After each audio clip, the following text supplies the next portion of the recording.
Ada yang merasa dipanggil dari kejauhan oleh suara lembut yang mengenal nama mereka.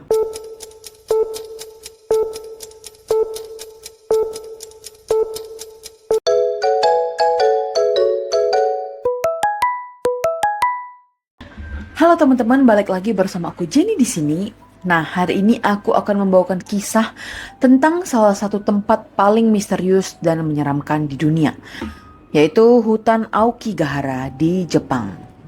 Hutan ini dikenal indah banget karena terletak di kaki Gunung Fuji. Tapi di balik keindahan itu tersembunyi kisah kelam tentang kematian, kesepian, dan hal-hal yang sampai sekarang gak bisa dijelaskan secara logika. So, gimana kisah selengkapnya?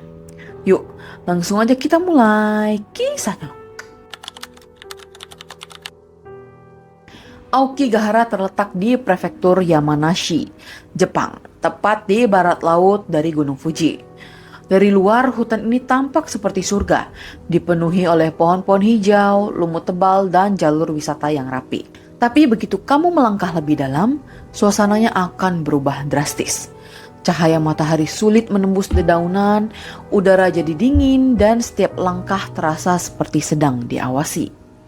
Banyak wisatawan bilang, begitu masuk beberapa ratus meter aja, mereka mulai kehilangan arah.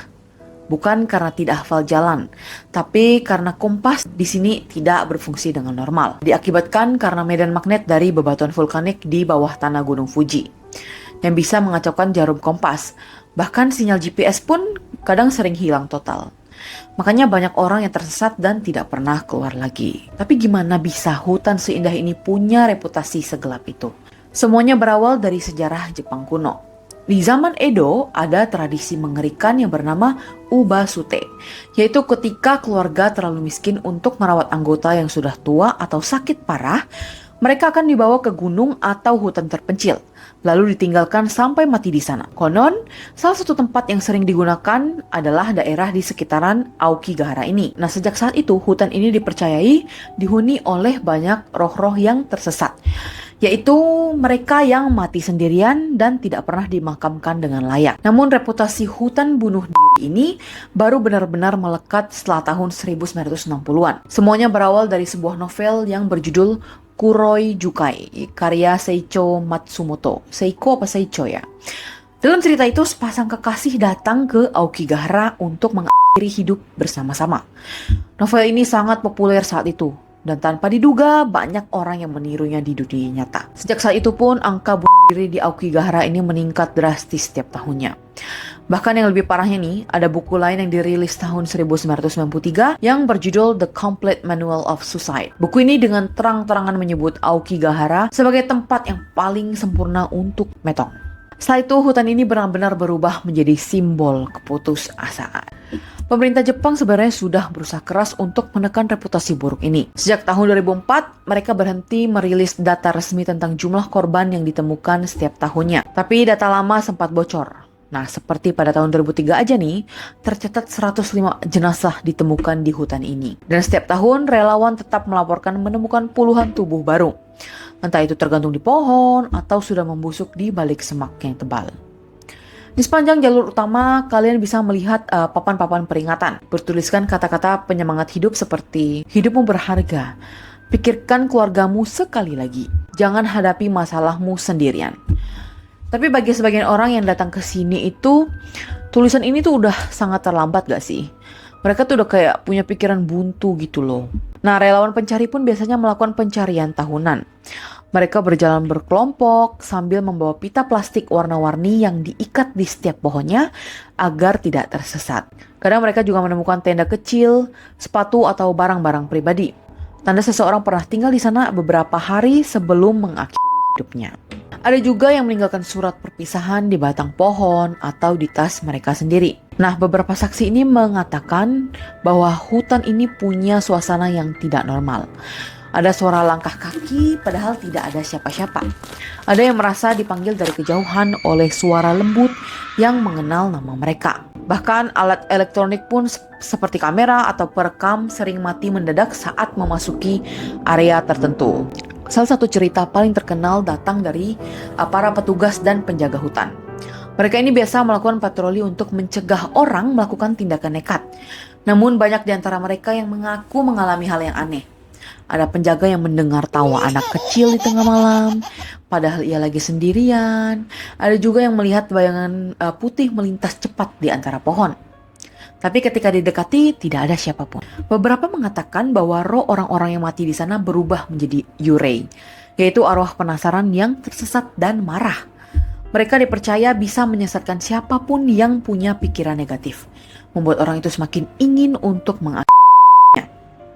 Di Jepang, banyak paranormal percaya kalau Aokigahara ini adalah pintu antara dunia hidup dan mati. Kehidupan manusia dan dunia arwah di sana sudah sangat tipis batasnya. Pemerintah Jepang tentu saja tidak tinggal diam. Mereka memasang banyak kamera pengawas, papan motivasi, dan memperbanyak patroli polisi. Beberapa area dijadikan jalur wisata resmi agar orang tidak tersesat ke bagian yang lebih terdalam. Bahkan warga lokal dilatih untuk mengenali ciri-ciri orang yang datang dengan niat bunuh diri, yaitu biasanya mereka datang sendirian, membawa tas besar dan wajahnya terlihat kosong. Nah, kalau ada yang mencurigakan, warga akan mencoba berbicara atau menawarkan bantuan. Ya, namun tetap aja ya, setiap tahun selalu ada yang tidak kembali. Beberapa pendaki bahkan mengatakan mereka melihat pita-pita biru atau merah yang diikat di pepohonan, membentang jauh ke dalam hutan. Pita itu digunakan oleh orang yang ragu. Biasanya mereka menandai jalan keluar hanya untuk memastikan kalau nanti mereka berubah pikiran dan ingin kembali hidup. Sayangnya banyak pita yang berakhir begitu saja, tanpa ada ujung kembali. Yang lebih aneh lagi, Aokigahara ini kini justru jadi objek wisata mistis. Banyak turis asing yang datang karena rasa penasaran dan ingin merasakan atmosfer menyeramkan dari hutan ini. Ada yang datang untuk membuat konten, ada juga yang datang hanya untuk membuktikan bahwa kisah ini benar-benar nyata. Tapi sebagian dari mereka justru menyesal, karena beberapa turis mengaku tiba-tiba merasa sesak napas atau panik tanpa sebab. Sedangkan yang lainnya merasa diikuti bahkan setelah keluar dari hutan. Ada pula pendaki yang bilang, malam setelah pulang dari Aokigahara, mereka bermimpi didatangi orang asing yang menatap tanpa wajah. Banyak orang Jepang merasa tidak nyaman dengan wisata seperti ini, karena bagi mereka Aokigahara adalah tempat duka, bukan tempat hiburan. Mereka ingin orang lebih menghormati jiwa-jiwa yang tertinggal di sana. Kalau dilihat dari luar, Aokigahara memang menyeramkan. Tapi lebih dari itu, hutan ini sebenarnya adalah cermin dari keputusasaan manusia modern. Jepang dikenal punya budaya kerja yang sangat keras, tekanan sosial yang tinggi, dan norma yang menuntut kesempurnaan. Bagi banyak orang yang mengakhiri hidup bukan sekadar pelarian, tapi dianggap cara menjaga harga diri. Sebuah pemikiran yang sungguh tragis, tapi ini nyata. Aokigahara menjadi simbol dari sisi gelap masyarakat yang penuh tekanan, tempat orang-orang yang merasa dunia sudah tidak mendengar mereka lagi. Dan setiap pohon di sana mungkin menyimpan satu kisah manusia yang pernah berharap, namun akhirnya hilang dalam keheningan. Sampai hari ini, hutan Aokigahara masih berdiri sunyi di kaki Gunung Fuji. Tidak ada yang tahu berapa banyak roh yang masih berkeliaran di sana. Mungkin di balik kabut yang tebal itu masih ada mereka yang menunggu seseorang datang dan mendengarkan kesedihannya. Dan bagi siapapun yang pernah ke sana, mereka semua bilang hal yang sama.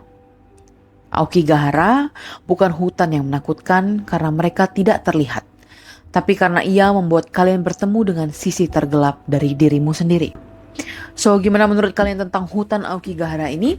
Apa kalian pernah dengar kisah-kisahnya? Coba kalian tulis di kolom komentar di bawah. Jangan lupa juga untuk like dan subscribe biar aku bisa bawain kisah-kisah misteri lainnya. Dukungan kalian akan sangat amat berharga banget bagi aku ini. Dan seperti biasa, pesan aku, hati-hati karena gak semua cerita horor datang dari hantu. Kadang justru dari manusia itu sendiri. Bye-bye, see you in the next video.